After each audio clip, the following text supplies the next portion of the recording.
ऐसी है ना, वो मिट्टी गोली डिबिया में होती है। अपनी तो फ्री फंड में मिलती थी और 50 रुपए की डिबिया थी। अब पता नहीं उसमें है क्या नहीं क्या नहीं क्या चीज है। अब भी खिलाते हैं। जब उनके दांत निकलते हैं ना बच्चों के, तब उनको थोड़ी दिक्कत होती है और वो मुंह मार होते हैं, कैल्शियम की ज्यादा जरूरत होती है। तो पहले मिट्टी घर में खा लेते थे, अब खरीद करके उनको खिलाते हैं। प्रेम से बोलो जय सिया राम। एकदा क्रीडमानस्ते रामाद्या गोपदारकः कृष्णो मृदं भक्षितवान् इति मात्रे। ग्वाल वालों ने मिलकर के बलराम जी के साथ माता के आगे जाकर के शिकायत की, मैया कृष्णो मृदम भक्षवान, इन्होंने मिट्टी खाई है कन्हैया ने, अब ये मिट्टी खाने लग गया। यशोदा को बड़ा आश्चर्य हुआ, अरे हमारा बेटा मिट्टी खाने लग गया, कब से खाने लग गया, चलो देखती हूँ। तो कन्हैया का कान पकड़ लिया, कन्हैया मिट्टी खाई है? तो कन्हैया नहीं खाई मैया। तो कन्हैया कहते हैं कि ना हम भक्षितवान अम्बा सर्वे मिथ्या विशंसिना, मैया मैंने मिट्टी नहीं खाई है। बोले तो ये सारे सर्वे मिथ्या विशंसिना, सब झूठे हैं। अच्छा एक तू ही सत्यनारायण है, तू ही सच बोलता है, बाकी सब झूठे हो गए। ये जो 50-60 मंडली बनी हुई है, अरे इनमें से एक तो होगा कोई जो सत्य बोलता हो। तो बोलता नहीं, सर्वे मिथ्या विशंसिना, सारे के सारे झूठ बोलते हैं। अब भगवान यहाँ पर क्या कह रहे हैं, खाई तो है, भगवान की मिट्टी मुख में है, भगवान ने खाई भी है, लेकिन भगवान क्या कहते हैं कि ना हम भक्षितवान अम्बा, हे माँ मैंने मिट्टी नहीं खाई। तो क्या खाया फिर? बोले सर्वे मिथ्या विशंसिना, ये मिथ्या भाषण कर रहे हैं। मिथ्या में और असत्य में थोड़ा भेद होता है।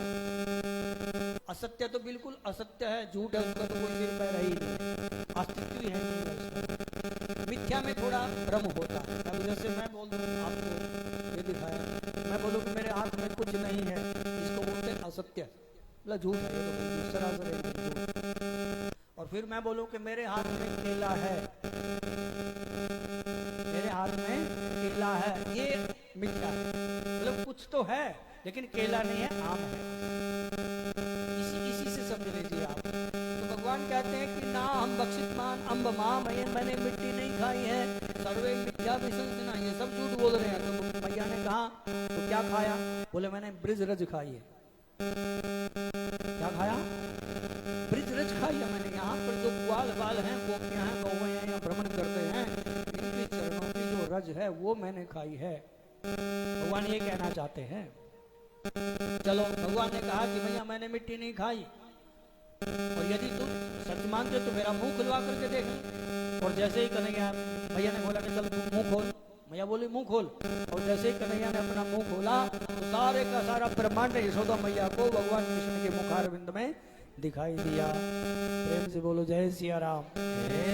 सारे का सारा ब्रह्मांड दिखाई दिया उनको, पूरे पहाड़ पर्वत नदियां जंगल वृक्ष, पूरा मथुरा भी दिखाई देता है उसके बीच, वो जमुना जी दिखाई देती है। भगवान जो लीला कर रहे हैं वो लीला भी उसके बीच में ही दिखाई देती है। और मैया यशोदा को एकदम चक्कर सा आने लगा, बिगड़ने लगी तबीयत। तो भगवान ने फिर अपनी माया का विस्तार था जो फैलाई हुई थी, माया के विस्तार को समेट लिया, और यशोदा मैया सारे के सारी वो लीला को भूल गई। प्रेम से बोलो जय सिया राम। जय सिया राम। भगवान मुस्कुराते हैं जब मैया को बड़ा अच्छा लगता है, और मैया अपने आप को काला टीका लगा देती है, कहीं हमारी बिटिया को, हमारे बेटे को नजर न लग जाए।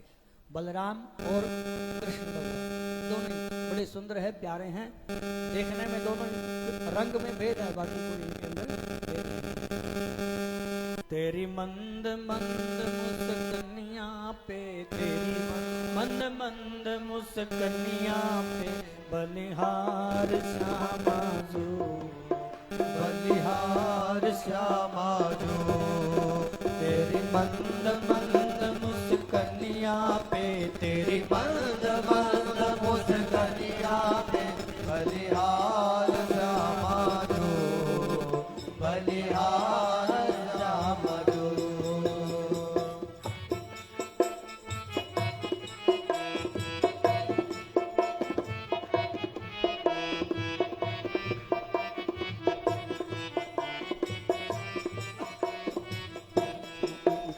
तेरे नैन बड़े मतवारे, मटके हों कारे कारे। तेरे नैन अजब मतवारे, मटके ये कारे कारे। तेरे नैन अजब मतवारे, मटके ये कारे कारे। तेरे नैन बड़े मतवारे, मटके ये कारे कारे। तेरी मोर मुकुट लटकनिया पे, तेरी मोर मुकुट लटकनिया पे। बलिहार श्यामा जो, बलिहार श्यामा जो।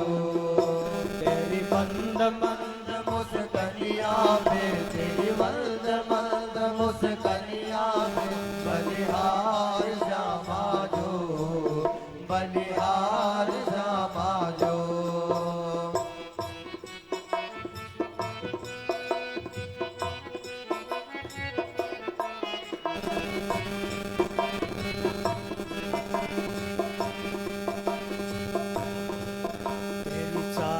अजब मतवारी, लगती है प्यारी प्यारी। तेरी चाल बड़ी मतवारी, लगती है प्यारी प्यारी। हो तेरी चाल अजब मतवारी, लगती है प्यारी प्यारी। तेरी चाल अजब मतवारी, लगती है प्यारी प्यारी। तेरे पायन की पैजनिया पे, तेरे पायल के पैजनिया पे। बलिहार श्यामा जो, बलिहार श्यामा जो। तेरी मंद मंद मुस्कनिया पे, तेरी मंद मंद मुस्कनिया पे।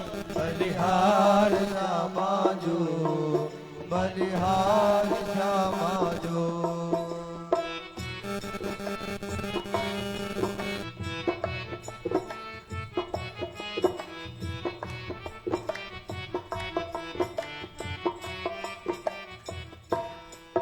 तेरे बाल अजब घुंघरारे, बादल हो कारे कारे। तेरे बाल अजब घुंघरारे, बादल हो कारे कारे। हो तेरे बाल अजब घुंघरारे, बादल हो कारे कारे।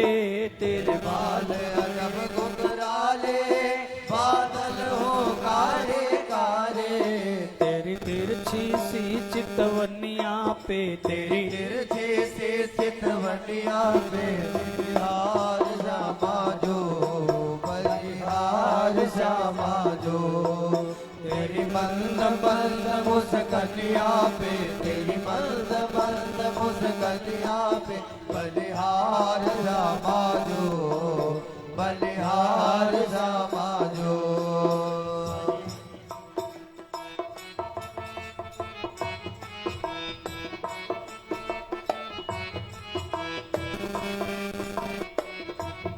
जय हो। तेरे संग में राधा प्यारी, लगती है मोह को प्यारी। तेरे संग में राधा प्यारी, लगती है मोह को प्यारी। ओ तेरे संग में राधा प्यारी, लगती है मोह को प्यारे। तेरे संग में राधा प्यारी, लगती है मोह को प्यारे। इस जगल छवि पे जाऊं मैं, इस युगल छवि पे जाऊं मैं। बलिहार श्यामा जो, बलिहार श्यामा जो। तेरी मंद मंद मुस्कनिया पे, तेरी मंद मंद मुस्कनिया पे। बलिहार श्यामा जो, बलिहार श्यामा जो। तेरी मंद मंद मुस्कनिया पे, तेरी मंद मंद मुस्कनिया पे। बलिहार श्यामा जो, बलिहार श्यामा जो। बलिहार श्यामा जो, बलिहार श्यामा जो। बलिहार श्यामा जो, के बलिहार श्यामा जो। बोल बाल कृष्ण भगवान की जय। हर हर महादेव। भगवान की एक लीला है, बड़ी दिव्य लीला है, माखन चोरी की। भगवान माखन चुराते हैं गोपियों के घर में, ऐसे नहीं चले जाते, जब वो बुलाती हैं तभी जाते हैं ना। उनका भाव होता है कि कन्हैया हमारे घर में आए, हमारे माखन को चुराएं, हमारे माखन का भोग लगाएं। तो भगवान माखन चुराने किसके घर में जाते हैं? जिसके घर में गाय होती है। सीधा सा अर्थ है कि भगवान वहां जाते हैं जिसके घर में गाय है, क्योंकि जिसके घर में गाय होगी वहीं पर माखन होगा। तो गाय का और गोविंद का बहुत गहरा संबंध है। विप्रधेनु सुरसंत हित दीन मनुज अवतार, निज इच्छा निर्मित तनु माया गुण गोपाल। हमारे भगवान गौ ब्राह्मण संतों के और देवताओं की रक्षा के लिए ही पृथ्वी पर प्रकट होते हैं। धेनु सूर और संत, और शरीर भी अपनी इच्छा से धारण करते हैं। कोई बोले कि भगवान ऐसे बने, नहीं, अपनी इच्छा, निज इच्छा निर्मित तनु। तो भगवान का गौओं के साथ बड़ा संबंध है, गहरा संबंध है। तो भगवान उसी के घर में जाते हैं जिसके घर में गाय होती है। तो जिसके घर में गाय होगी मक्खन उसी के घर में होगा। तो हमारे भगवान गोपियों की मनोरथ उनके पूर्ण करने के लिए भगवान घर घर में जाते हैं और माखन चुराते हैं। तो एक बार भगवान ने कहा कि बच्चों को कि चलो बच्चों, अपने संगी साथियों को, अब हम एक नया खेल खेलते हैं। तो ग्वाल बाल बोले कन्हैया कौन सा खेल खेलेंगे? बोले चोरी चोरी खेलेंगे। बोले अब चोरी करना सिखाओगे हमें?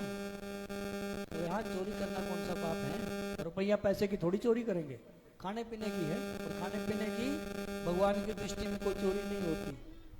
किसी को भूख लगी हो, चुरा करके 2 रोटी किसी के घर से खा ले, ठीक है, तो हमारे जो कानून है उसमें बेशक ये चोरी मानी जाएगी। लेकिन भगवान की दृष्टि में हमारा जो शास्त्र है वो बोलता है कि खाने पीने की चीज कोई चुरा लेता है अपने लिए पेट भरने के लिए, तो उसको चोरी नहीं कहा जाता। तो भगवान बोले रुपया पैसा की चोरी नहीं करेंगे भैया, हम माखन की चोरी करेंगे। बोले क्यों, तुम्हारे घर में माखन की कमी है क्या? बोले हमारे घर में तो बहुत है, बाकी देखो ना दूसरे कितना ये 1.5 हड्डी के हुए हैं, मनसुखा श्रीधामा, इनके घर का जितना भी माखन होता है वो सारे के सारे मथुरा ले जाते हैं। तो माखन खाने के लिए मथुरा के लाला और गौओं की सेवा करें हम ग्वाला, ये कौन सा विधान है? इसलिए भैया आज से ये काम शुरू करते हैं। तो उन्होंने कहा कि चलो कन्हैया तुम्हारी बात मान लेते हैं। तो कन्हैया ने कहा कि चल सबसे पहले हम एक अपना मंडल में बनाते हैं। तो ग्वाल वालों ने कहा कि मंडल का नाम क्या होगा? बोले बाल गोपाल चौर विद्या प्रचार मंडल। बोले इसके अध्यक्ष भी तो होने चाहिए ना कोई, जैसे कोई पार्टी होती है उसका कोई प्रेसिडेंट बनता है। तो सबने नियुक्त कर दिया कि भगवान ये कृष्ण कन्हैया हमारे इसके अध्यक्ष बनेंगे। बोलो चौरों के सरदार की जय हो। भगवान उसके मंडलाध्यक्ष बन गए। तो बोले चोरी कहाँ से करेंगे? कन्हैया बोले भैया आज अपने अपने घर से शुरू करो, क्योंकि चोरी की जो शुरुआत होती है, जो बड़े बड़े चोर बनते हैं वो पहले घर में ही हाथ साफ करते हैं। तो कहते हैं कि अपने अपने घर में जाओ पहले। तो सब ने अपने अपने घर में जा करके चुराना सबने प्रारंभ किया। जो मैया ने छुपा करके रखा था तो कुछ सफल हुए, कुछ विफल हुए, कुछ पिट करके आए, कुछ कैसे। अगले दिन कन्हैया ने पूछा कि सुनाओ कैसा रहा पहला दिन? बोले कन्हैया किसी ने कुछ बताया, किसी ने कुछ बताया, अपनी अपनी विविधा। बोले ऐसे अलग अलग नहीं जाएंगे, हम साथ मिल करके जाएंगे। और हमारे भगवान घर घर में जा करके माखन की चोरी करने लग गए। घर घर में जाते हैं, माखन की चोरी कर देते हैं। वो गोपी धन्य हो जाती है जिसका माखन भगवान चुरा करके ले जाते हैं। आप भी खाते हैं, बाल बच्चों को भी खिलाते हैं, ग्वालों को भी खिलाते हैं, और बच जाता है तो फिर बंदरों को भी खिलाते हैं। भगवान द्वापर में बंदरों ने भगवान की खूब सेवा की। लेकिन भगवान ने विचार किया कि इन्होंने हमारी इतनी सेवा की है भाई, अब कुछ लेने देने के लिए कुछ है ही नहीं है। तो भगवान ने संकल्प कर लिया कि जब हम द्वापर में जाएंगे तो बंदरों को खूब वहां पर बंदरों की भी सेवा करेंगे। तो आज वही बात याद करके भगवान उन बंदरों को बुलाते हैं और बंदरों को भी साथ में माखन खिलाते हैं।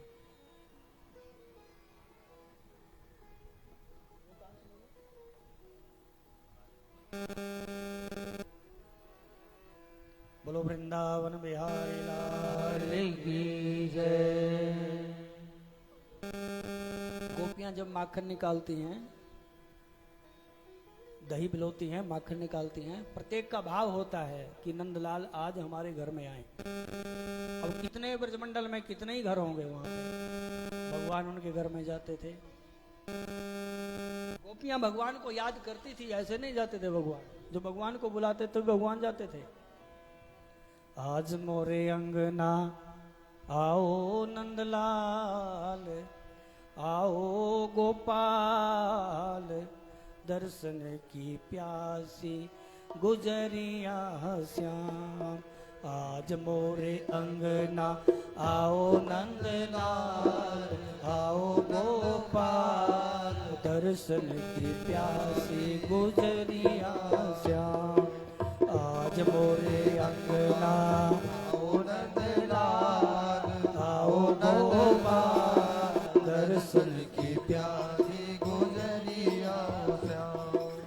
आज मोरे अंगना आओ नंदलाल, आओ गोपाल, दर्शन की प्यासी गुजरिया श्याम। दर्शन की प्यासी गुजरिया श्याम, दर्शन की प्यासी गुजरिया श्याम। मोरे घरे आओ मेरे माखन को खाओ, मोरे घरे आओ गोपियां कहती हैं भगवान को खाओ।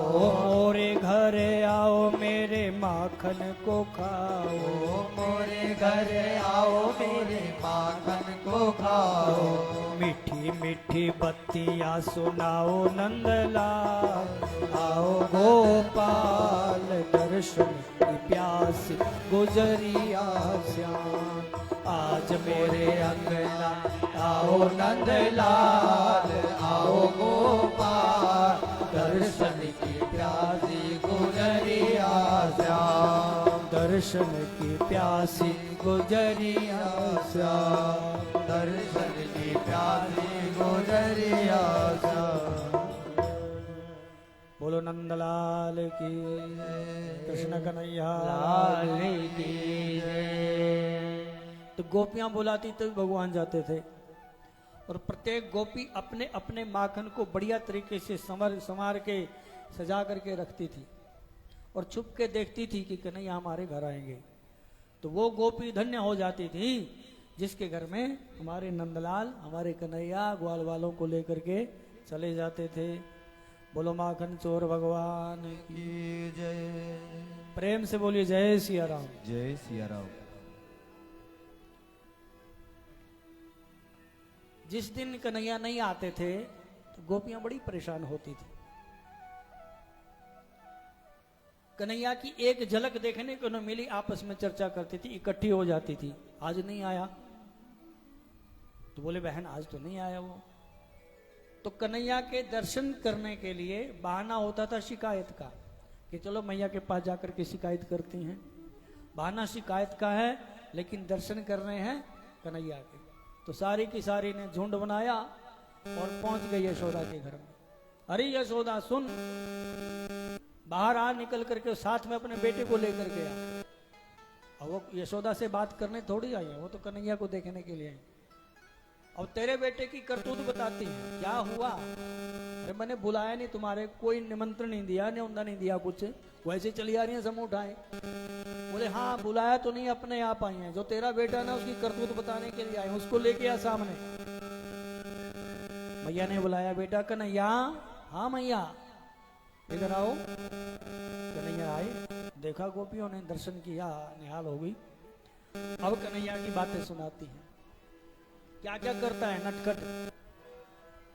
वत्सान मुंचन क्वचित समये क्रोश संजात हास स्तेयं स्वादर्प्यादधिपया कल्पितै सते योगै मरकान भोक्षन् विविधजाति सा तेनास्ति भाण्डं भिनत्ति द्रव्यलाभे सगृह कुपितो याते उपक्रोशातोकान्।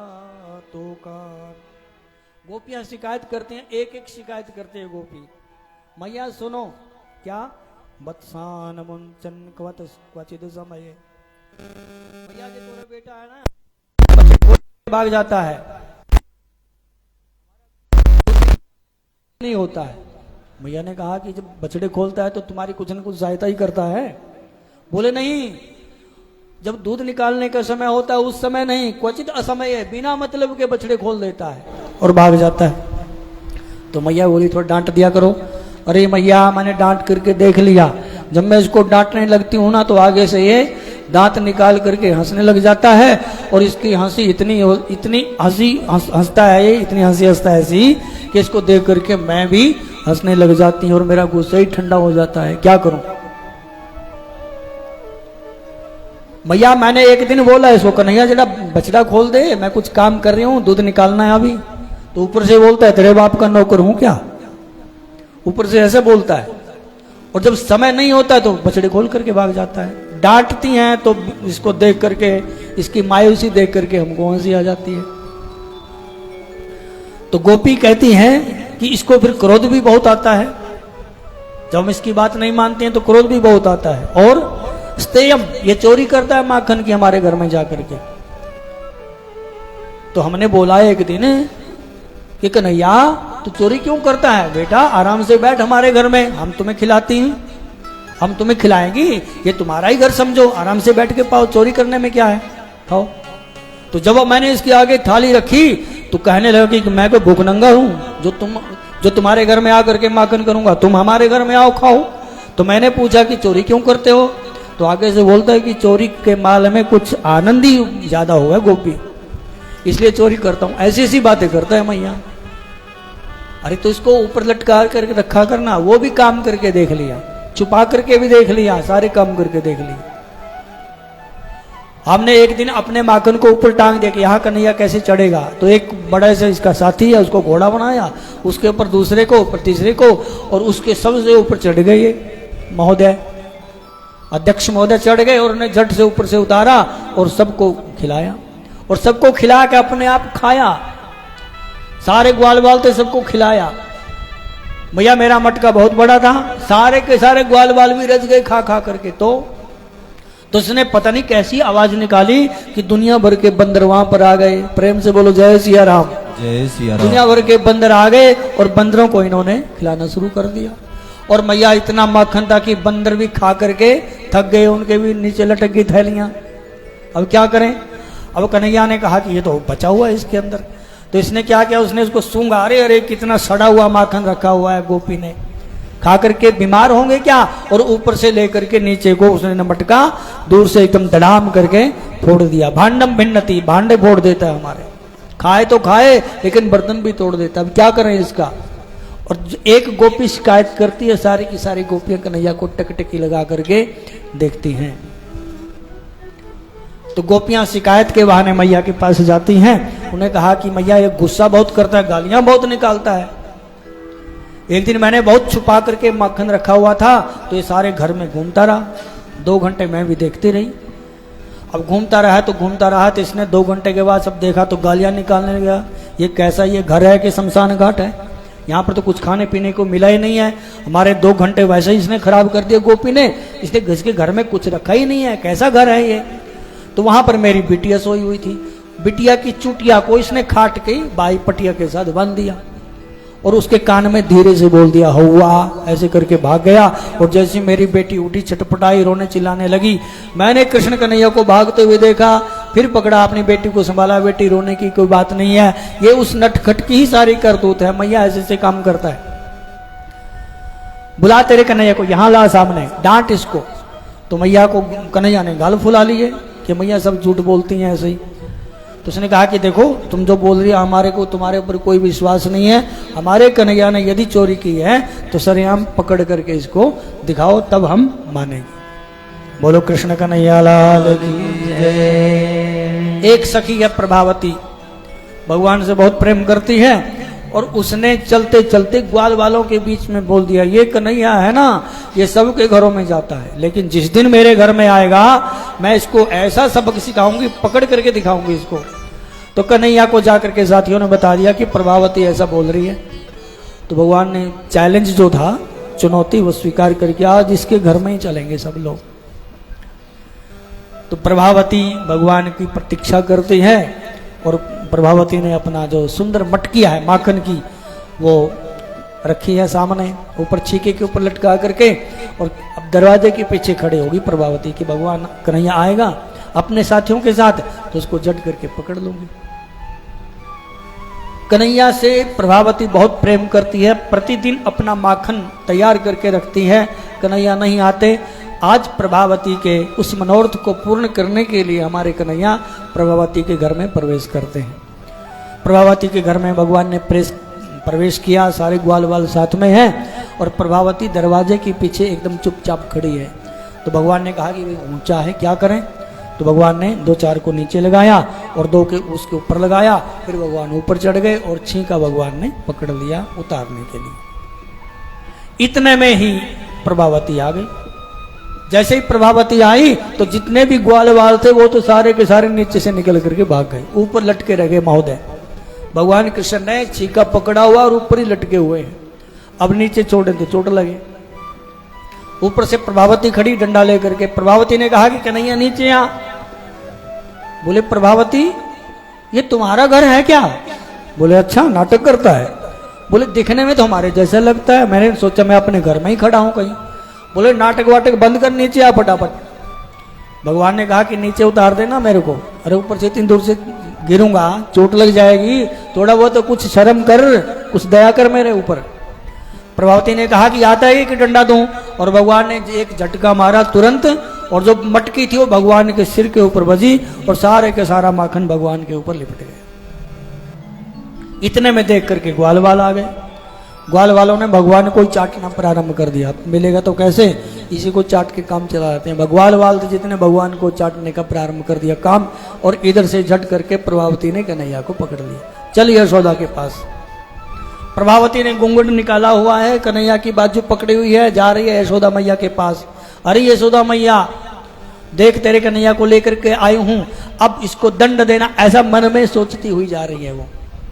कन्हैया ने कहा कि आज के बाद नहीं आऊंगा तेरे घर में, आज के बाद कभी नहीं आऊंगा, आज की अब की बार छोड़ दे। तो प्रभावती ने कहा कि नहीं, मुश्किल से हाथ में आया, अब नहीं छोड़ूंगी। तो प्रभावती कन्हैया को पकड़े हुए जा रही है। कन्हैया ने कहा कि देखो प्रभावती एक काम तो कर ले मेरा, साथ में ग्वाल वाल चले हुए हैं देखने के लिए करतूत, एक काम तो कर दे। बोले हाँ बोल क्या है। अब तेरे जो हाथ है ना बड़े करड़े हाथ हैं, मेरे हाथ में दर्द होने लगे, दूसरा पकड़ ले। तो प्रभावती ने वो हाथ छोड़ दिया, और भगवान का जब दूसरा हाथ पकड़ने लगी तो ग्वाल वालों का जो चौर मंडल है उसमें प्रभावती का देवर भी शामिल है, और उसके देवर को हाथ पकड़ा दिया कन्हैया ने, और तुरंत दौड़ करके वहां से दूसरी गली से मैया के पास पहुंच गए। मैया बहुत भूख लगी है जोर से माखन दे खाने के लिए। मैया ने कहा कि कन्हैया भैया बेटा बैठो, अभी देती हूँ। और इधर से उस अपने देवर का हाथ पकड़े हुए जा रही है फटाफट, घूंघट निकाला हुआ है, पता लगा नहीं कुछ।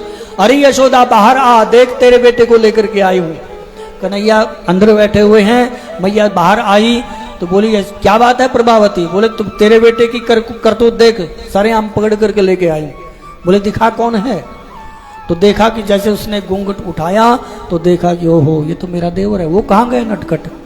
फिर उधर दृष्टि पड़ी भगवान के ऊपर, भगवान के ऊपर दृष्टि पड़ी प्रभावती की। प्रभावती को जैसे ही भगवान ने देखा तो भगवान ने इशारे में बोल दिया प्रभावती जयराम जी की। और आज के बाद ऐसे करेंगे ना, अभी तो देवर का हाथ पकड़ाया, कल को तेरे पति का ही हाथ तेरे हाथ में पकड़ा दूंगा। प्रेम से बोलो जय सिया राम। जय सिया राम। और प्रभावती अपना सा मुंह लेकर के वहां से चली गई। कन्हैया की ये लीला है, लेकिन गोपियों का मनोरथ पूर्ण करने के लिए, अपनी लीला को बढ़ावा देने के लिए ही हमारे भगवान गोपियों के घर में जाते हैं और उनके मनोरथों को सिद्ध करते हैं। ये साधारण गोपियां नहीं है, एक साधारण गोपियां नहीं है। गोपी एक शब्द ऐसा है जो सबके ऊपर लागू होता है। गोपी जो शब्द है उसका अर्थ है, गो बोलते हैं इंद्रियों को, गो इंद्रियों को बोलते हैं। गो भी इंद्रियहि पिबती किम कृष्ण रसम, जो कृष्ण रूपी रस का पान करता है वही गोपी है। गो भी इंद्रियहि पिबती या भक्ति रसम, जो भक्ति रस का पान करता है अपनी इंद्रियों से वही गोपी है। तो ये साधारण गोपियां नहीं है, ये त्रेता के सिद्ध महात्मा लोग हैं जो भगवान राम जी से मिले थे, और वो सिद्ध महात्मा ही आज गोपियां बन करके ब्रजमंडल में भगवान की लीला के दर्शन कर रहे हैं। सारे देवी देवता वेदों की जो ऋचाएं हैं वो स्वरूप धारण करके, गोपी का रूप धारण करके ब्रजमंडल में प्रकट हुई हैं। प्रेम से बोलो जय सिया राम, जय सिया राम। ये भगवान की माखन चोरी की लीला है। माखन किसका चुराते हैं भगवान? जो भगवान को बुलाता है भगवान उसके घर में ही जाते हैं, और भगवान उसी के घर में जाते हैं जिसके घर में गाय होती है। तो जिसके घर में गाय है उसके घर में माखन है, जिसके घर में माखन है उसके घर में भगवान है। बोलो गौ माता की जय, गौ माता की जय। अब आखिरी लीला है भगवान की यहाँ गोकुल में, उसके बाद की आगे की लीला भगवान की वृंदावन में है। एक मालिन, सुखिया नाम की एक मालिन है, वो नंद भवन में आती है भगवान के दर्शन करने के लिए। बहाना है फल बेचने का, लेकिन भगवान के दर्शन करने के लिए आती है, दर्शन नहीं होते। एक महात्मा मिले, मैया क्या बात है, उदास लग रही हो? बोले हाँ महाराज, प्रतिदिन यहाँ पर ठाकुर जी के दर्शन करने के लिए आती हूँ, अब दर्शन से वंचित रहती हूँ, क्या करूँ? बोले भगवान का भजन करो, नंद भवन की परिक्रमा करो, और गुरु मंत्र मैं आपको देता हूँ। गुरु मंत्र लिया, नंद भवन की परिक्रमा की, और उसके बाद ठाकुर जी के दर्शन हो गए। बोलो नारायण भगवान की जय। सुखिया मालिन फल के बहाने से आती थी। आज उसके जो मनोरथ हैं भगवान पूर्ण करने के लिए उनके पास पहुंचे। कन्हैया बोलते हैं कि मैया फल खिलाओ ना मेरे को। आज खुद भगवान कहते हैं मैया फल खिलाओ। तो सुखिया ने थोड़ा कि भगवान से कुछ बातचीत हो जाए, वैसे फल दूंगी तो लेकर के भाग जाएगा। तो सुखिया कहती है कि कन्हैया देखो, हम थोड़ा अपना पेट पूजा करने के लिए हमारी वृत्ति है, हम फल बेचते हैं, ऐसे नहीं देते। तो अच्छा मैया क्या करूं? अब घर से कुछ लेकर के आओ, रुपया पैसा अन्न धन कुछ लेकर के आओ। और मैया ने वहां पर धान सुखाए हुए थे, हमारे कन्हैया 2 मुट्ठियां भर करके उसी में से 2 मुट्ठी भर करके ले आए और मैया की टोकरी में डाल दी। मैया ने अपने जो सुंदर सुंदर फल थे वो भगवान को दिए। और हमारी सुखिया मैया, जो सुखिया मालिन है, फल बेचने का काम करती है, अपनी उस टोकरी को लेकर के भगवान का ध्यान भजन करते हुए घर में जाती है। जैसे ही टोकरी का वो उठाया उन्होंने पर्दा, तो उसमें वो धान नहीं थे, वो तो हीरे मोती जवाहरात पता नहीं क्या क्या भरे हुए थे। ऐसी भगवान ने उसकी टोकरी भरी, ऐसी भरी कि सुखिया मालन मन ही मन भगवान का धन्यवाद करने लगी। मेरी लगी श्याम संग प्रीत, ये दुनिया क्या जाने। मेरी लगी श्याम संग प्रीत, दुनिया क्या जाने। मेरी लगी श्याम संग प्रीत, दुनिया क्या जाने। मेरी लगी श्याम संग प्रीत, दुनिया क्या जाने। क्या जाने कोई क्या जाने, क्या जाने कोई क्या जाने। क्या जाने कोई क्या जाने। क्या जाने कोई क्या जाने। मुझे मिल गया मन का मीत, ये दुनिया क्या जाने। मुझे मिल गया मन का मीत, ये दुनिया क्या जाने। मेरी लगी श्याम संग प्रीत, दुनिया क्या जाने। मेरी लगी श्याम संग प्रीत, दुनिया क्या जाने। क्या जाने कोई क्या जाने। क्या जाने कोई क्या जाने। क्या जाने कोई क्या जाने, क्या जाने कोई क्या जाने। मुझे मिल गया मन का मीत, ये दुनिया क्या जाने। मुझे मिल गया मन का मीत, ये दुनिया क्या जाने। मिल गया मन का मीत, दुनिया क्या जाने। मुझे मिल गया मन का मीत, ये दुनिया क्या जाने। बोलो नंदनंदन भगवान की जय। हम जो कुछ भी पुण्य कर्म करते हैं भगवान को अर्पण कर दो। जो भगवान को अर्पण कर देता है तो भगवान उसके जीवन की टोकरी को एकदम फुल कर देते हैं। भगवान कहते हैं गीता में, यद करोसी यद अस्नासी यद जुहोसी ददासी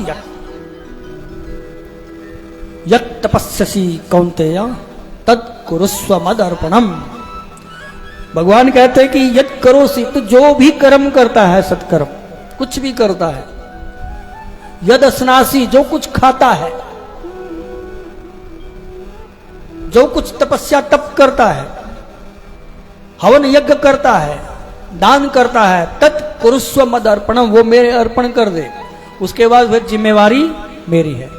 तो भगवान के अर्पण जो कुछ हम कर देते हैं, जो भी किया सत्कर्म प्रभु अर्पणम अस्तु, भगवद अर्पणम अस्तु।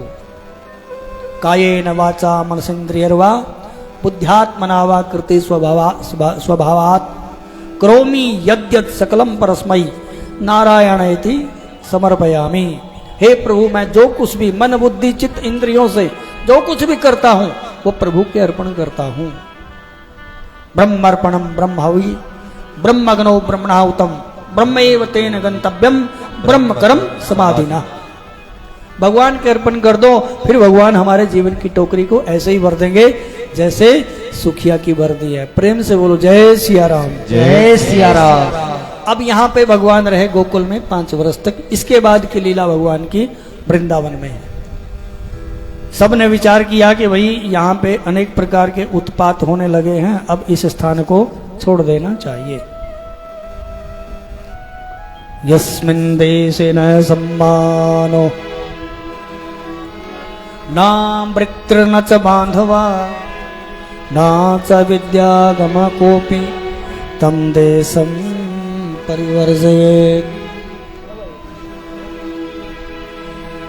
जहां पर सम्मान ना मिले, यस्मिन् देशे न सम्मानो, जहां पर आपको सम्मान नहीं मिलता है, आपका आदर नहीं होता है, इज्जत नहीं होती है, तम देशम परिवर्जयेत्, उस स्थान का त्याग कर देना चाहिए।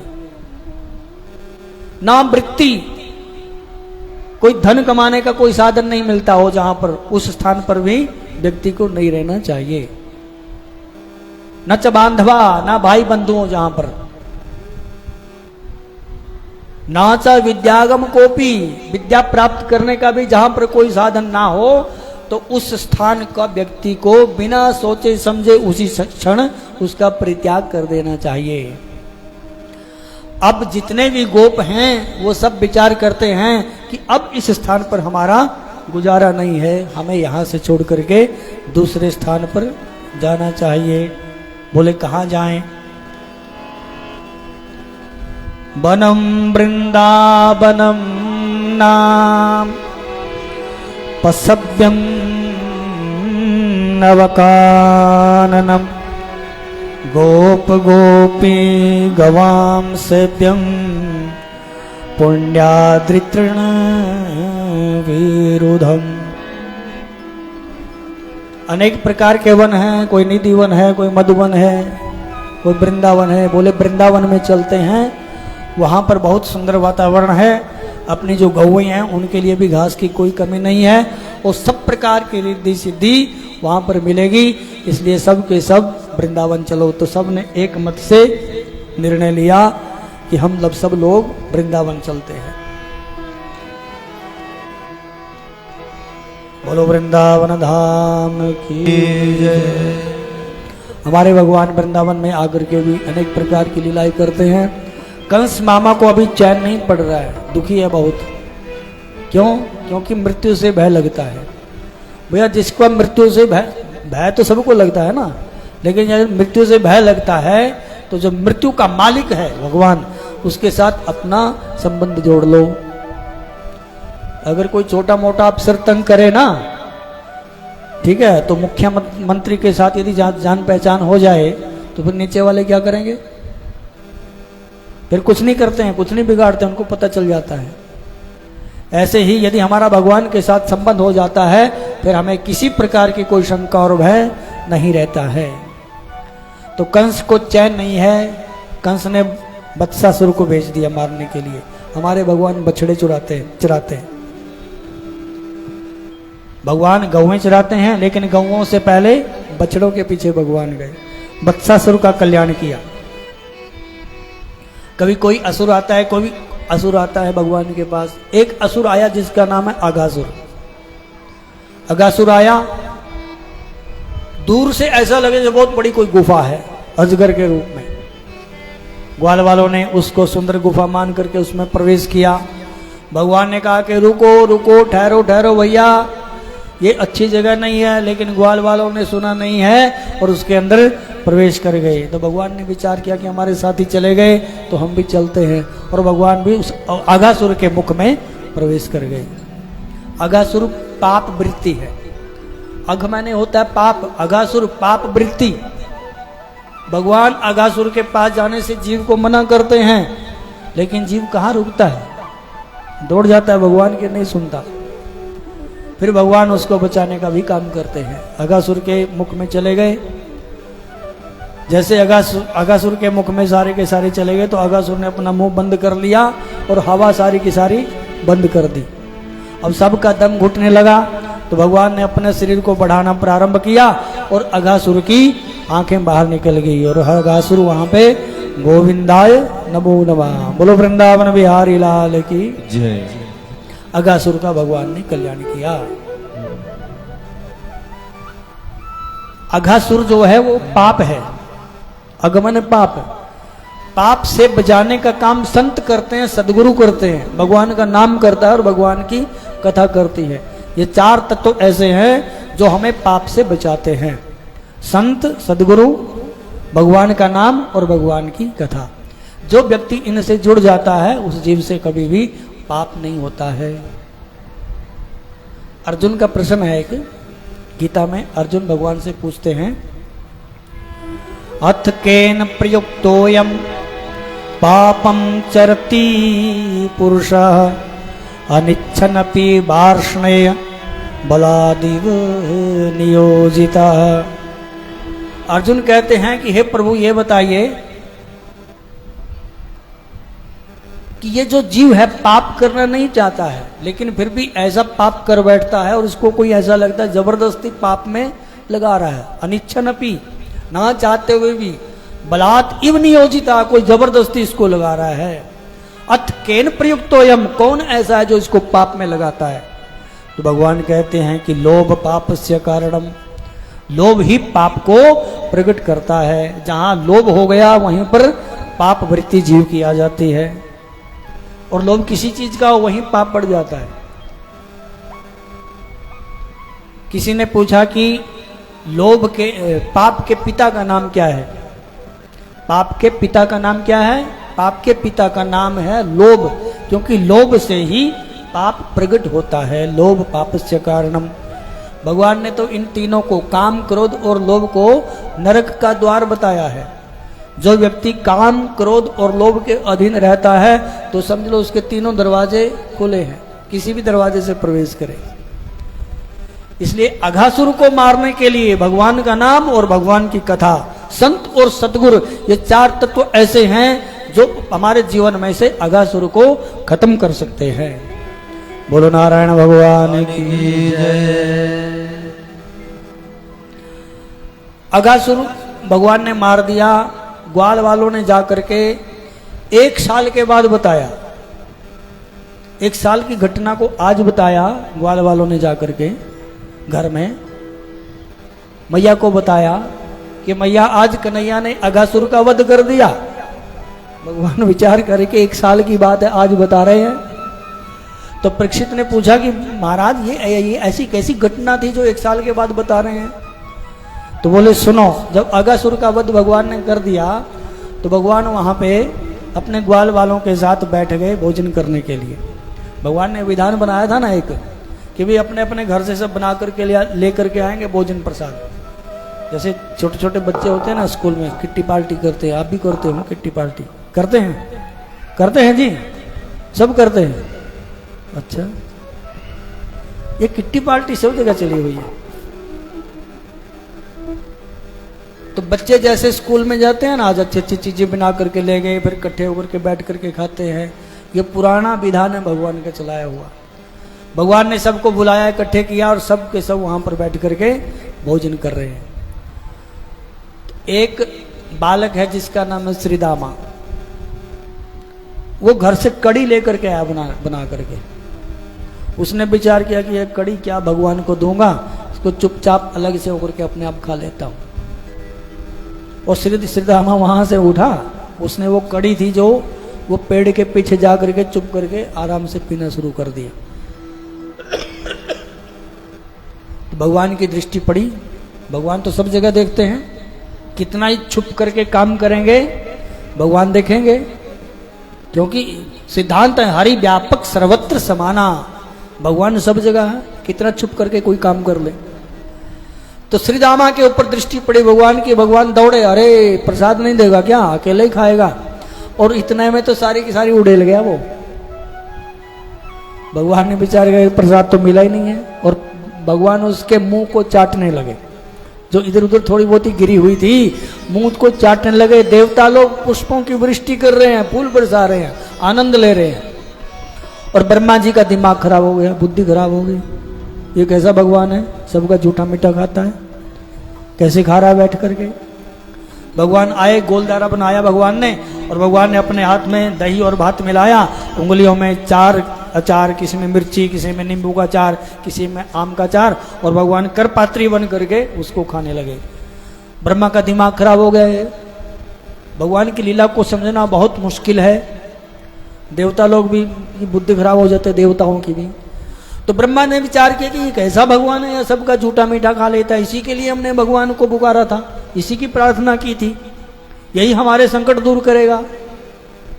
परीक्षा लेनी चाहिए, भगवान को हम जानने का प्रयास करें, भगवान की परीक्षा लेने का प्रयास न करें। तो ब्रह्मा जी ने परीक्षा ली। भगवान ग्वाल वालों के साथ बैठे हुए हैं, भोजन कर रहे हैं। बछड़े दूर गए तो ब्रह्मा जी ने सारे के सारे बछड़े गायब कर दिए अपनी माया से। भगवान ने कहा कन्हैया ने, यार कोई बछड़े यहां दिखाई नहीं दे रहे हैं इधर उधर। तो उन्होंने कहा भगवान ने कि तुम प्रेम से भोजन करो, मैं देखता हूं। तो भगवान गए, इधर उधर काफी दूर तक निकले, बछड़े कहीं नहीं दिखाई दिए। तो फिर भगवान वापिस आए तो देखा तो वहां पर ग्वाल वाल भी नहीं है, उनको भी उड़ा दिया ब्रह्मा जी ने। भगवान ने आवाजें लगाई, जब पता नहीं चला कि कोई आवाज नहीं सुनी, कहीं से कोई आवाज नहीं आई, तो फिर भगवान ने अपनी दिव्य दृष्टि से देखा कि ओहो ये तो ब्रह्मा जी ने सब कुछ किया है, ये ब्रह्मा की करतूत है। चलो परीक्षा लेने के लिए आए तो परीक्षा दे ही देते हैं। और भगवान ने संकल्प किया, संकल्प मात्र से ही जितने बछड़े थे उतने बछड़े तैयार हो गए, और जितने ग्वाल वाल थे सारे के सारे ग्वाल वाल तैयार हो गए। बोलो नंद के लाला की जय। उतने, कोई भेद नहीं, कोई फर्क नहीं है। जो काले थे वो काले हो गए, जो गोरे थे गोरे हो गए, जो पतले थे पतले हो गए, जो मोटे थे मोटे हो गए। सबके हाथ में वही बैंत, वही ऊपरी वस्त्र, वही खड़ाऊं, सबके जैसे जैसे थे, मतलब जो जो चीज वैसे के वैसे देखने में, डुप्लीकेट एकदम। मतलब भगवान ही सब कुछ बन गए। ईशावास्यमिदं सर्वम यत् किंचित जगत्याम जगत। जैसे हम बोलते हैं कि भगवान कण कण में विद्यमान है। जब भगवान चतुश्लोकी का ज्ञान देते हैं भागवत का, तो उसमें भगवान यही तो बताते हैं कि अहमेवस्मैवाग्रे ना अन्यत् यत् सत्सत परम। भैया इस संसार में, सृष्टि के अंदर मैं ही बसा हुआ हूं, मेरे से पहले कुछ नहीं था, मेरे बाद भी कुछ नहीं होगा। जो कुछ भी था अब मैं ही हूं, सारे का सारे चीज जो कुछ सृष्टि दिख रही है सब में मैं ही हूं। पहले भी मैं था, अब भी मैं हूं और बाद में भी मैं रहूंगा। इसी को तो सत्य बोलते हैं। सत्य किसको बोलते हैं? जो पहले था, अब है, बाद में भी रहेगा, वही सत्य है। और जो माया है, पहले नहीं थी, अब दिखाई देती है, बाद में भी नहीं रहेगी। यही माया, यही संसार है, यही असत्य है। इसलिए भगवान सारे के सारे जितने भी ग्वाल वाल थे भगवान बन गए, बछड़े बन गए, और ये सारी की सारी लीला 1 साल तक चलती रही। 1 साल के बाद ब्रह्मा जी को फिर होश आया, वृंदावन में आए, भगवान की स्तुति की खूब उन्होंने। इसके बाद हमारे भगवान ने ब्रह्मा जी को वहां से भेजा। ब्रह्मा जी चले गए, स्तुति करके भगवान की, भगवान के चरणों में प्रणाम किया, क्षमा याचना की, 3 परिक्रमा की भगवान की, और वहां से ब्रह्मा जी चल पड़े। भगवान कुछ नहीं बोले, भगवान ने कोई आशीर्वाद नहीं दिया, कुछ नहीं बोले। ब्रह्मा जी स्तुति करके चले गए, और वो जो बछड़े थे, जो ग्वाल वाल थे, वो वापिस लौटा दिए।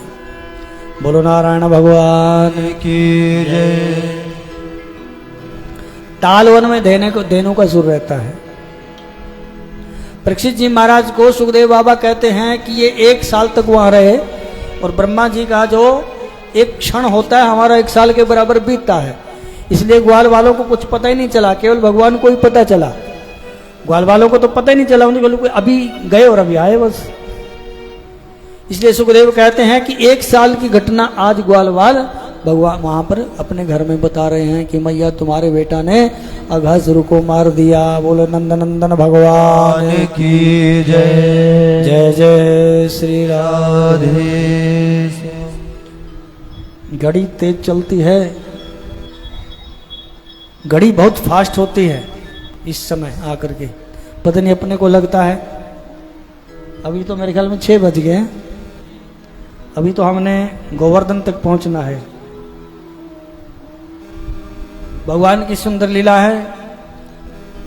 धेनु का सुर आया गधा बन करके, और बलराम जी ने उसकी पिछली दोनों दुलतियां पकड़ी और घुमा करके झट मारा, गोविंदाय नमो नमः, कल्याण कर दिया। कन्हैया ने बोला कि मैया आज तो बलदाऊ भैया ने कमाल कर दिया। क्या कर दिया बेटा? बोले इसने गधा मार दिया। मैया कहती बेटा आजकल तू गधा मारता है? बोले मैया अपने कन्हैया को समझा ले, बहुत नटखट हो गया। अरे वो राक्षस था। कन्हैया हंसने लगे, राक्षस हुआ तो क्या था, तो गधा, वो गधा मार दिया। तो बलराम ने कहा कि मैया ठीक है, अब इसके साथ मैं कल से नहीं जाऊंगा। अब भगवान यही चाहते हैं कि ये मेरे साथ ना आए। क्यों? क्योंकि भगवान ने यमुना में जो कालिया नाग रहता है उसका कल्याण करना है, और ये भी हमारे शेष अवतार हैं, और वो कालिया नाग भी इनकी बिरादरी का है। हो सकता है कुछ वहां पर गड़बड़ कर दे, इसलिए भगवान चाहते हैं कि ये ना आए तो अच्छा रहेगा। और हमारे भगवान कालिया नाग पर कृपा करने के लिए पहुंचे। गेंद का बहाना बनाया भगवान ने, कालिया नाग को वहां से खदेड़ा है। कालिया नाग हमारे जो पवित्र नदियां हैं, इनको जो इनके अंदर जो आजकल प्रदूषण भरा हुआ है ना, यही कालिया नाग समझ लो। क्योंकि कालिया नाग ने पूरी यमुना को प्रदूषित कर दिया, इतना दूषित कर दिया कि जो भी गऊ वहां पर पानी पीती है तो वहीं से हरी बोल हो जाती है, उसके प्राण निकल जाते हैं। तो भगवान ने विचार किया कि इसको तो पवित्र करना पड़ेगा, इसलिए भगवान ने गेंद का सहारा लेकर के यमुना में छलांग लगाई, और हमारे भगवान ने कालिया नाग पर कृपा की। कालिया नाग को वहां से बाहर निकाला, अपने चरण चिन्ह उसके सिर के ऊपर पधराए। उसके बाद रमणक द्वीप पर वो कालिया नाग रहने लगा। जमुना का जल पवित्र हुआ, शीतल हुआ। भगवान ने ये बताया है कि हमारी जो पवित्र नदियां हैं उनको साफ सुथरा रखना हमारा धर्म है। बोलो वृंदावन बिहारी लाल की जय। भगवान की एक लीला है, भगवान जब बंसुरी बजाते हैं तो सारी की सारी गोपियां पागल हो जाती हैं। इतनी पागल हो जाते हैं कि अपने अपने काम में जो काम कर रहे हैं उल्टे सीधे काम हो जाते हैं। नमक डालना होता है दाल में डाल देती है खीर में, मीठा डालना खीर में डाल देती हैं सब्जी में। तो कन्हैया को कहते हैं कि कन्हैया अपनी जो बांसुरी है इसका कोई समय निश्चित कर दो। हर समय ना बजाया करो, खास करके उस समय जब हमारा भोजन बनाने का समय होता है। तो कन्हैया ने कहा कि देवियों, ये हमारी बंसरियाँ, अब इसका कोई समय थोड़ी है कब बजे, जब हमारा मन कर जाता हम मार देते हैं फूंक इसमें। और जब बंसरी बजती है तो सारी की सारी गोपियाँ पागल सी जैसी हो जाती हैं, अपने शुद्ध बुद्ध खो देती हैं। तो सारी की सारी सखियाँ इकट्ठी होकर के अपने अपने जो काम गलत हो गए हैं उनसे, उनके बारे में चर्चा करती हैं। समय बहुत कम है, एक भजन के माध्यम से लीला को समझेंगे हम। बोलो वृंदावन बिहारी लाल की जय। गोपियां कहती हैं भगवान को कि कन्हैया, तुम्हारी जो बंसरी हमारे चित्त को चुरा लेती है। ले गई रे हमारो चित्त चोर, कन्हैया तेरी बांसुरिया। ले गई रे हमारो चित्त चोर, कन्हैया तेरी बांसुरिया। ले गई रे हमारो चित्त चोर, कन्हैया तेरी बांसुरिया। ले गई रे हमारो चित्त चोर, कन्हैया तेरी बांसुरिया। एक सखी कहती है कि मेरे साथ क्या वो बता रही है, अपनी अपनी जो घटना घटी उनके साथ बंसी बजने के बाद वो बता रही है। एक दिन प्रातः उठी सखीरी, दही बिलोवन लागी। एक दिन प्रातः उठी सखीरी, दही बिलोवन लागी। माखन तक मैं काढ़ न पाई, टीस हृदय में लागी। माखन तक मैं काढ़ न पाई, टीस हृदय में लागी। बैरण बाज उठी बड़ी भोर, कन्हैया तेरी बांसुरिया। बैरण बाज उठी बड़ी भोर, कन्हैया तेरी बांसुरिया। ले गई रे हमारो चित्त चोर, कन्हैया तेरी बांसुरिया।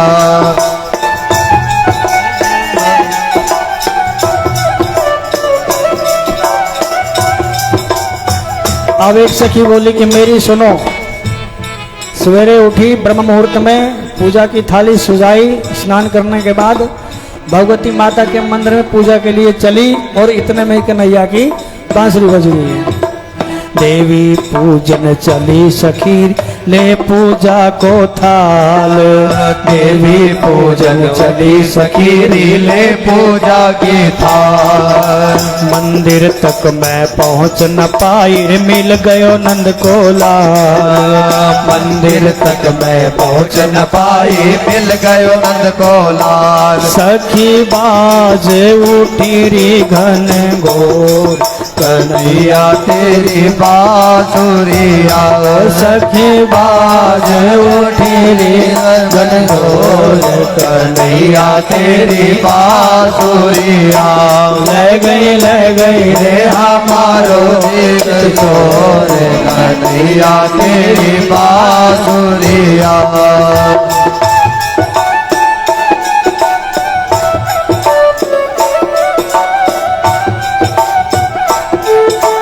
अब एक सखी बोली कि मेरी भी सुनो। एक सखी कहती है कि मैंने भोजन बनाया बड़ी आशा, किसके लिए? अपनी सासू के लिए। भोजन की थाली लेकर के चली, इतना में कन्हैया की बांसुरी बज गई। भोजन की थाली गाय के आगे रख दी और घास का टोकरा जो गाय को देना था वो सासू माता के आगे रख दिया। ऐसी मेरी बुद्धि पलटी कि कन्हैया की बांसुरी जो बजती है ऐसे हमारे काम खराब हो जाते हैं। सास मेरी ने भोजन मांगा, दे दिया उसको घास। सास मेरी ने भोजन मांगा, दे दिया उसको घास। हमारी सास मेरी ने भोजन मांगा, दे दिया उसको घास। सास ने मेरी भोजन मांगा, दे दिया उसको घास। और भोजन की थाली लेकर पहुंची गऊ के पास। और भोजन की थाली लेकर पहुँचे गौ के पास। ऐसी मारी गई रीमती मोर कन्हैया तेरी बांसुरिया, ऐसी मारी गई रीमती मोर कन्हैया तेरी बांसुरिया। ले गई हमारो चित चोर कन्हैया तेरी बांसुरिया। ले गई रे हमारो चित चोर कन्हैया तेरी बांसुरिया। कन्हैया तेरी बांसुरिया, कन्हैया तेरी बांसुरिया, कन्हैया तेरी बांसुरिया। बोलो बंसी वाले की जय। तो गोपियां भगवान को उलाना देती हैं। अब एक लीला भगवान की चीर हरण की लीला है। गोपियां कार्तिक के महीने में स्नान करती हैं। हमारे यहां पर बोला गया है कि यह शास्त्र विधिम उत्सृज्य वर्तते कामकारता ना सिद्धिम अवापनोति न सुखम न पराम गति। जो विधि का उल्लंघन करता है, सत्कर्म तो कर रहा है लेकिन विधि पूर्वक नहीं कर रहा है, तो भगवान कहते हैं कि ना सिद्धिम अवापनोति, उसको सिद्धि प्राप्त नहीं होती है। ना सुखम, ना ही उसको सुख मिलता है, न पराम गति, उसको परलोक में गति भी प्राप्त नहीं होती है। इसलिए विधि का बहुत ध्यान रखना चाहिए।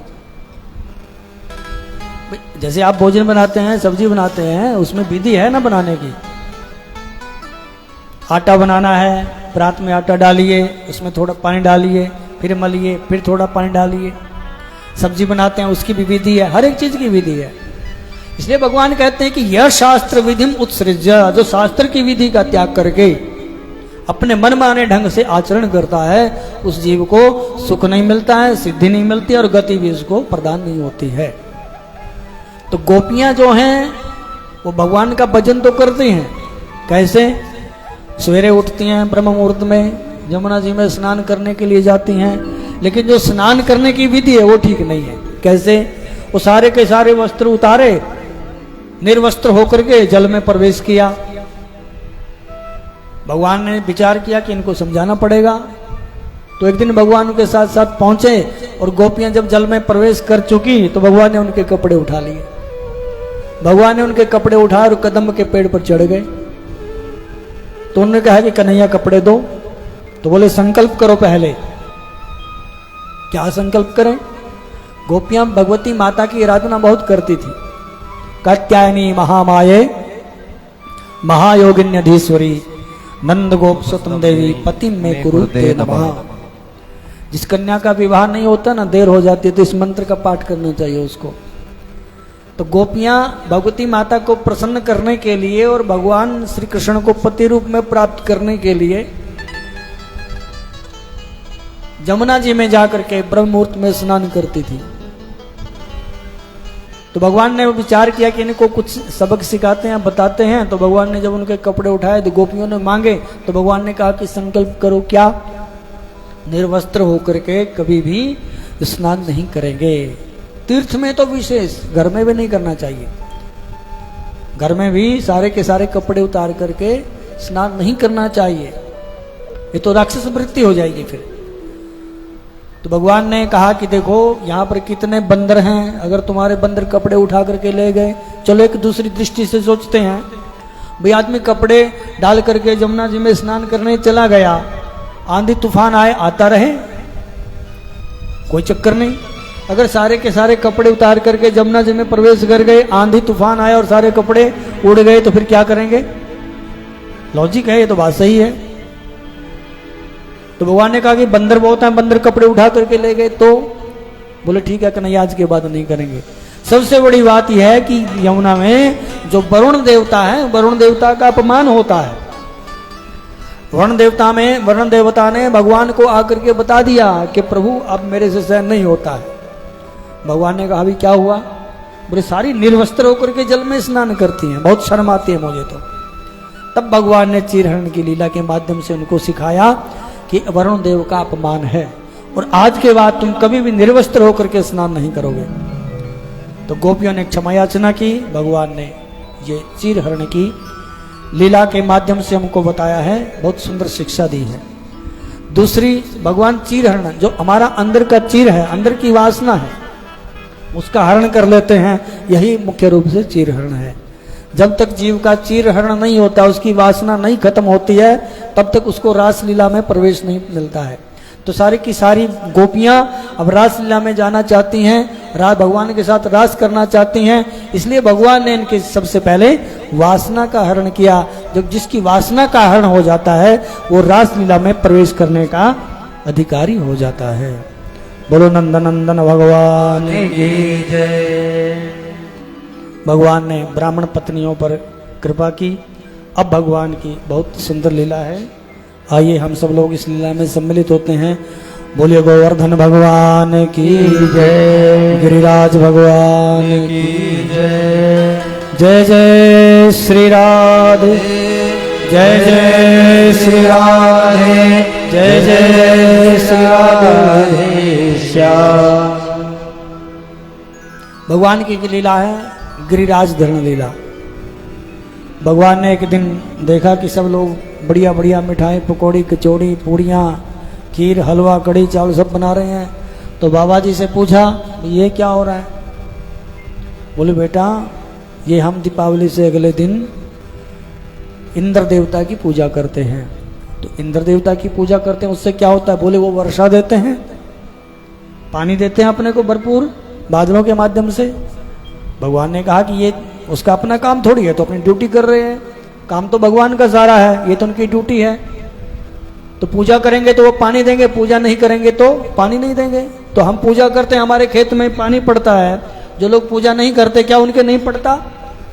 अब बात समझ में आ रही है? बात तो ठीक है। तो बोले तब क्या करें? बोले गिरिराज की पूजा करेंगे सब। अच्छा ये बताओ, इंद्र देवता ने कभी आपका चढ़ाया प्रसाद खाया?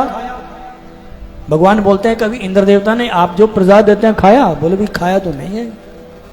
तो बोले मैं गारंटी देता हूं कि हमारे जो गिरिराज जी वो खाते हैं तुरंत।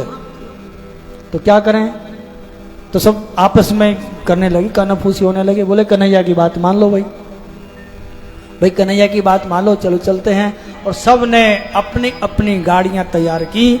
जितने भी पकवान इंद्र देवता के लिए बनाए थे, वो सारे के सारे पकवान गाड़ियों में रख करके अब गिरिराज की पूजा के लिए सब कन्हैया की बात मान करके चल पड़े। बोलो कृष्ण कन्हैया लाल की जय।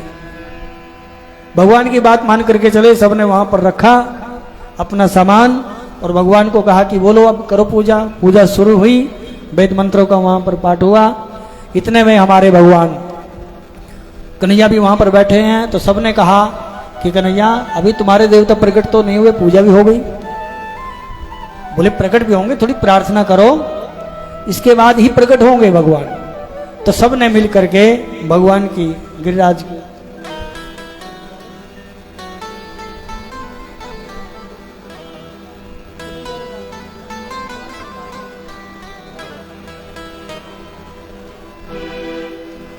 मैं तो गोवर्धन को जाऊं मेरी वीर, ना माने मेरो मनवा। मैं तो गोवर्धन को जाऊं मेरी वीर, ना माने मेरो मनवा। मैं तो गोवर्धन को जाऊं मेरे वीर, नाय माने मेरो मनवा। मैं नाय माने मेरो मनवा, मनवा नाय माने मेरो मनवा।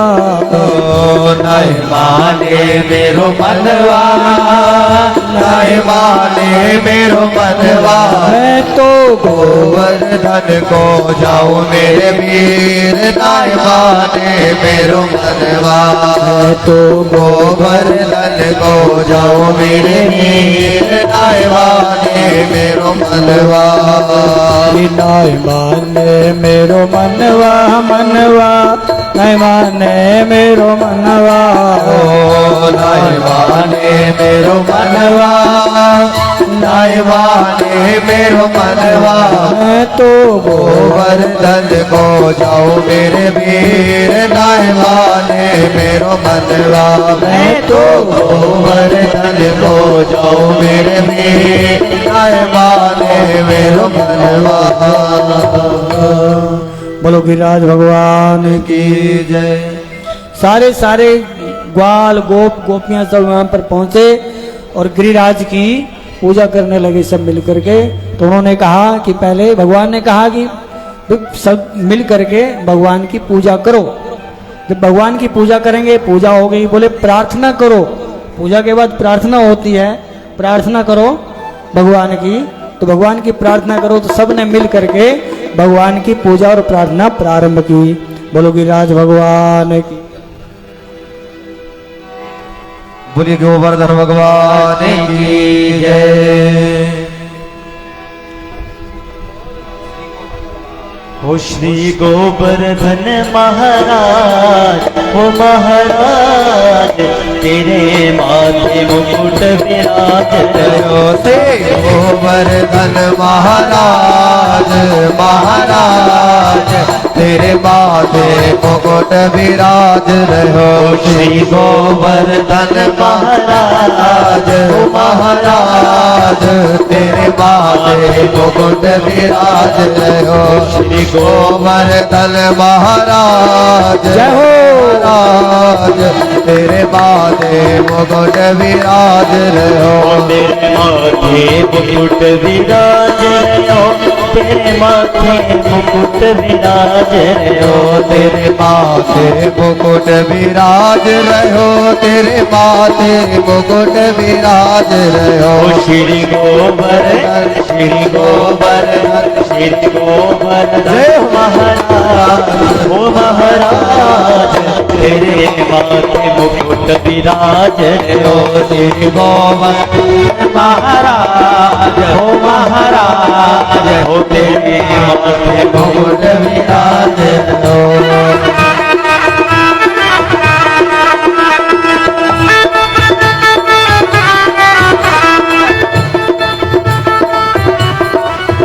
ओम स्वस्ति न इंद्रो विदस्रवाः सुनः भोगा विश्ववेदाः स्वस्तिनस्तारिक्षो अरिष्टनेमिः स्वस्ति नो बृहस्पतिर्दधातु रेखादशवामरुतः वृश्चिमातरः शुभं जावानो विदते गोजगमयः अग्निर्जिह्वामनवः सूरचक्षसो विश्वेनो देवा अवसागमनिः। ओ श्री गोवर्धन महाराज, ओ महाराज हो तेरे माथे मुकुट विराज रहो। श्री गोवर्धन महाराज, महाराज तेरे माथे मुकुट विराज रहो। तो पे पान चढ़े, तो पे फूल चढ़े, तो पे पान चढ़े, तो पे फूल चढ़े, तो पे पान चढ़े, तो पे फूल चढ़े, तो पे पान चढ़े, तो पे फूल चढ़े, तो पे पान चढ़े, तो पे फूल चढ़े, तो पे पान चढ़े, तो पे फूल चढ़े, तो पे पान चढ़े, तो पे फूल चढ़े, तो पे पान चढ़े, तो पे फूल चढ़े। और चढ़े, और चढ़े, चढ़े दूध की धार महाराज के तेरे माथे मुकुट विराज रहो। श्री गोवर्धन महाराज, महाराज तेरे माथे मुकुट विराज रहो। श्री गोवर्धन महाराज, ओ महाराज तेरे माथे मुकुट विराज रहो। श्री गोवर्धन महाराज, महाराज तेरे माथे मुकुट विराज रहो। बोलो गोवर्धन भगवान की जय। गोवर्धन जी की पूजा हुई, प्रार्थना हुई। इसके बाद हमारे जो कन्हैया हैं, एक स्वरूप में कन्हैया उनके बीच में बैठे हुए हैं और दूसरे स्वरूप में कन्हैया गिरिराज जी के बीच में प्रकट हो गए। बोलो गोवर्धन भगवान की जय। और सबने भगवान को भोग लगाया और हमारे भगवान उस भोग को स्वीकार करने लगे। भैया बैठो थोड़ी देर बैठ जाओ। पंडित जी थोड़ी देर बैठो। बोलो नारायण भगवान की जय। भगवान ने भोग लगाया और इस दृश्य को देख लिया इंद्र देवता ने। सबने भगवान को भोग लगाया और सब लोग बड़े प्रसन्न हुए। और इंद्र देवता ने देख लिया कि हमारी पूजा छोड़ करके इसकी पूजा होने लगी। अब ये कौन सा विधान बना दिया इसने? ये कहां से आ गया ग्वाला, हमारी पूजा को बंद करने वाला। अब थोड़ी देर के लिए तो इंद्र भी भूल गया कि ये भगवान है। भगवान की लीला को समझना बहुत मुश्किल होता है। इंद्र देवता को क्रोध आया और उसने अपने जो बादल थे जो केवल प्रलय के समय में बरसते उनको आदेश दिया कि सारे ब्रजमंडल को डुबो दो। अब देखते हैं कैसे बचाता है। और इंद्र देवता ने जब पानी बरसाना शुरू कर दिया तो सब के सब लोग कन्हैया की तरफ देखने लगे। इसने फंसाया है, अब यही बचाएगा। तो भगवान कहते हैं कि अनन्यश्चिंत्यन्तो भाम ये जना मम पर्युपासते है तेषाम नित्याभियुक्तानाम योगक्षेमम बहामे हम। भगवान कहते हैं कि जो मेरी शरण में आ जाता है, अनन्य भाव से मेरा चिंतन करता है, उसको फिर चिंता करने की जरूरत नहीं है, उसकी चिंता मेरी चिंता बन जाती है। इसलिए उन्होंने कहा भगवान ने कि तुम चिंता मत करो, अभी सारा काम ठीक हो जाएगा। और भगवान ने अपनी निष्ठ का उंगली से उस गिरिराज के नीचे से ऐसे सहारा दिया और गिरिराज को छतरी के रूप में धारण कर लिया। बोलो गिरिराज भगवान की जय। गिरिराज धरण भगवान की जय। भगवान ने ग्वाल वालों को बोला अपनी लाठी लगा के रखो भाई, अकेले से नहीं उठेगा। और ग्वाल वालों ने भी लाठी लगा दी। अब लाठियां लगाने के बाद ग्वाल वालों को थोड़ा सा अहंकार हो गया कि इसने अकेले ने थोड़ी उठाया, जोर तो हमने भी लगाया हुआ है। भगवान ने थोड़ी से नीचे की अपनी उंगली और सारा भार जब उनके ऊपर आया तो सारी लाठियां कटाकट करके टूट गई। अरे कन्हैया बचाओ, अरे कन्हैया बचाओ। भगवान ने फिर सहारा दिया और 7 दिन तक वर्षा होती रही। 7 दिन तक हमारे कन्हैया ने, 7 वर्ष के कन्हैया, 7 दिन तक कन्हैया ने 7 कोष के गोवर्धन को अपनी उंगली के ऊपर उठा करके रखा। इंद्र देवता थक गए, हार गए।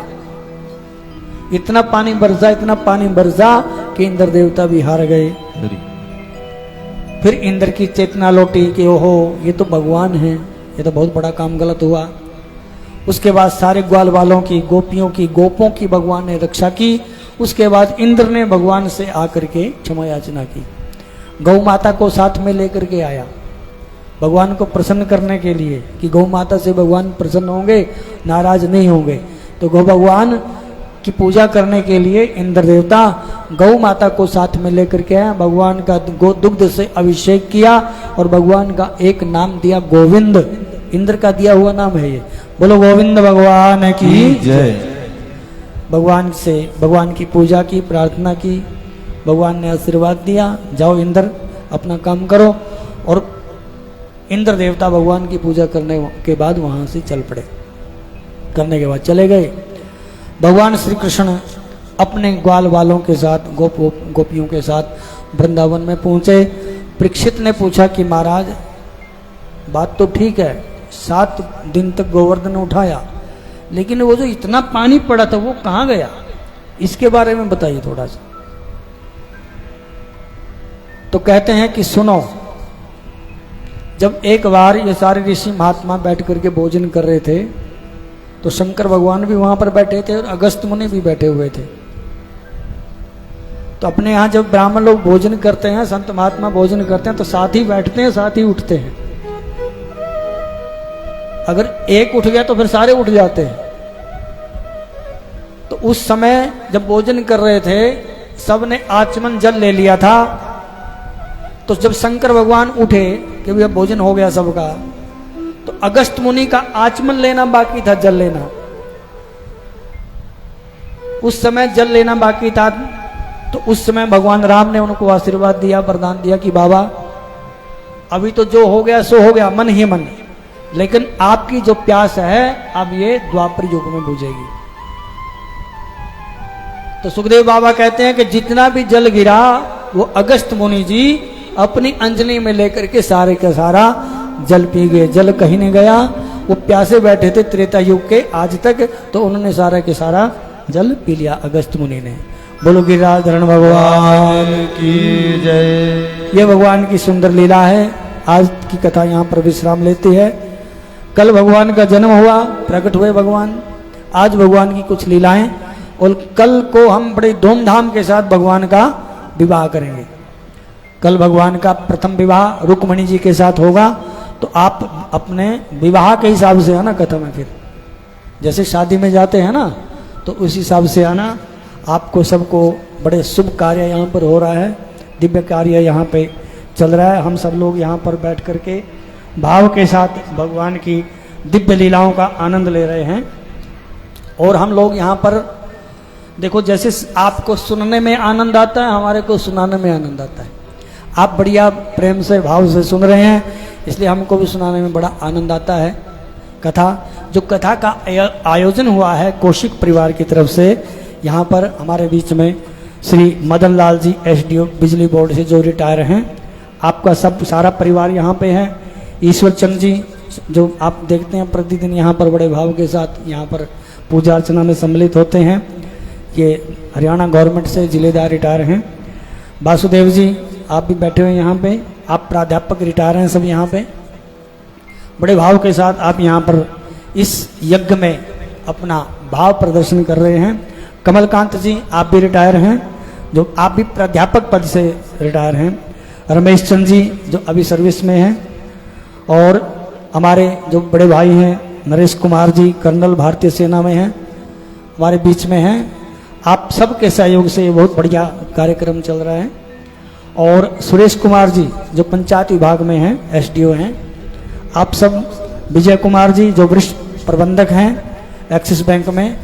और इनमें जो सबसे ज़्यादा, वैसे तो आप सब लगे हुए हैं, लेकिन जहाँ तक मेरे को देखने में लगता है तो ईश्वर चंद जी के बेटे हैं कुलदीप, वो ये पता नहीं वो कहाँ होंगे। जो कार्यकर्ता होता है ना, कार्यकर्ता बढ़िया, उस कार्यकर्ता का कार्य ही दिखता है, कार्यकर्ता नहीं दिखता। जैसे भगवान है ना, भगवान बहुत बड़े कार्यकर्ता हैं, इसलिए भगवान का कार्य तो दिखाई देता है, कार्यकर्ता भगवान दिखाई नहीं देते। उसी प्रकार से कुलदीप कार्य तो बहुत करता है, लेकिन अपने कर्तापन का अनुभव यहाँ पर नहीं होने देते हैं किसी को। और आप सब लोग बड़े भाव के साथ, सारे भाई जितने भी आप यहाँ पर पहुँचे हैं, चाचा जी पहुँचे हैं चंडीगढ़ से, या अपने गांव से, देवरा गांव से आते हैं सारे, सब मित्र बंधु हमारे, आप सब माताएं बहनें बड़े भाव से इस कार्यक्रम में चार चांद लगा रहे हैं। तो आप बड़े भाव से सुन रहे हैं, हम बड़े भाव से सुना रहे हैं। तो आइए, आज की कथा विश्राम लेती है। कल हमारी भगवती लक्ष्मी माता जो कि रुक्मणी के रूप में हैं, उनका विवाह संपन्न होगा। कथा विश्राम लेती है 2 मिनट के लिए, भगवान के नाम का संकीर्तन, उसके बाद आरती की तैयारी करेंगे। गोविंद जय जय गोपाल जय जय, गोविंद जय जय गोपाल जय जय, गोविंद जय जय गोपाल जय जय, गोविंद जय जय गोपाल जय जय, राधा रमण हरि गोविंद जय जय, राधा रमण हरि गोविंद जय जय, राधा रमण हरि गोविंद जय जय, राधा रमण हरि गोविंद जय जय, गोविंद जय जय गोपाल जय जय, गोविंद जय जय गोपाल जय जय, गोविंद जय जय गोपाल जय जय, गोविंद जय जय गोपाल जय जय, राधा रमण हरि गोविंद जय जय, राधा रमण हरि गोविंद जय जय, राधा रमण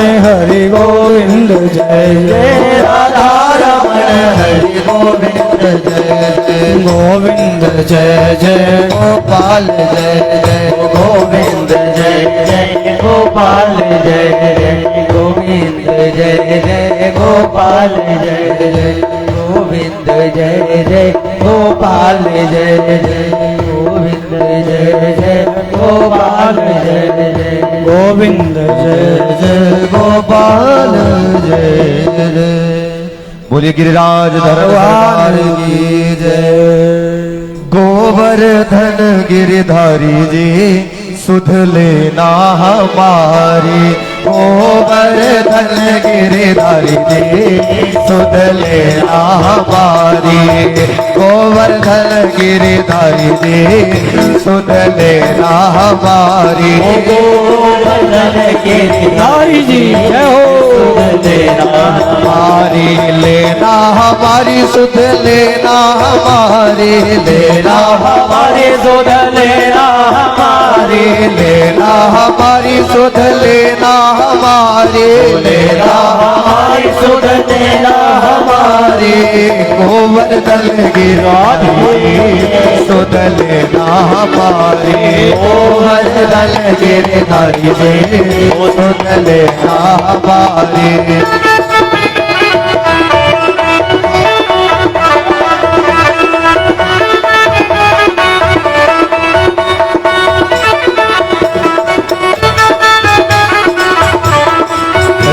जय हो। मोर मुकुट पीतांबर सोहे, मोर मुकुट पीतांबर सोहे, पीतांबर सोहे, पीतांबर सोहे, पीतांबर सोहे, पीतांबर सोहे, मोर मुकुट पीतांबर सोहे, मोर मुकुट पीतांबर सोहे, कुंडल के चबिराने मेरे बागे बिहारी, कुंडल के चबिरारी जी मेरे बागे बिहारी, गोवर्धन गिरधारी जी सुध लेना हमारी, गोवर्धन गिरधारी जी जय हो।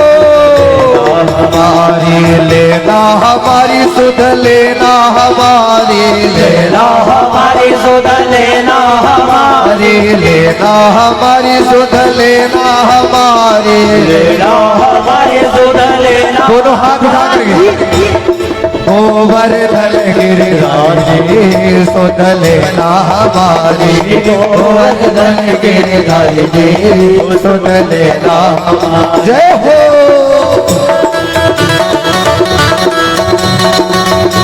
गिरिराज धरण सरकार की जय हो।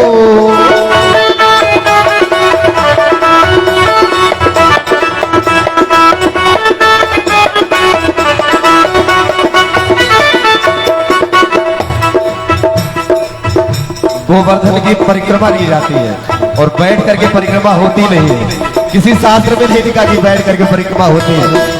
इसके बाद आरती है, आप अपने स्थान पे खड़े हो जाइए, आरती के लिए भी खड़े हो जाइए आप साथ में, और साथ साथ परिक्रमा तो कर ही लीजिए झूमते झूमते।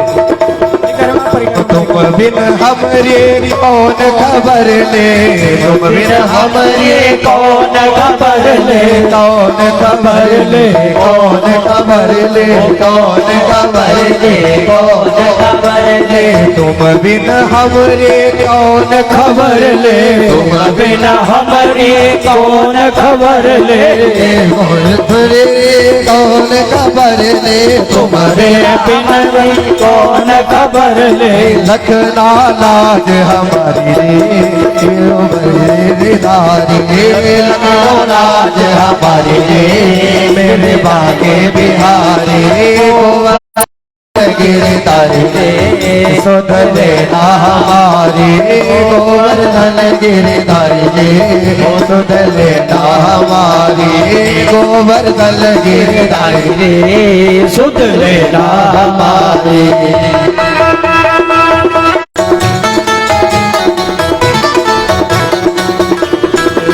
श्री गोवर्धन महाराज महाराज तेरे माथे मुकुट विराज रहो, श्री गोवर्धन महाराज महाराज तेरे माथे मुकुट विराज, तेरे माथे मुकुट विराज रहो, तेरे माथे मुकुट विराज रहो, श्री गोवर्धन महाराज महाराज।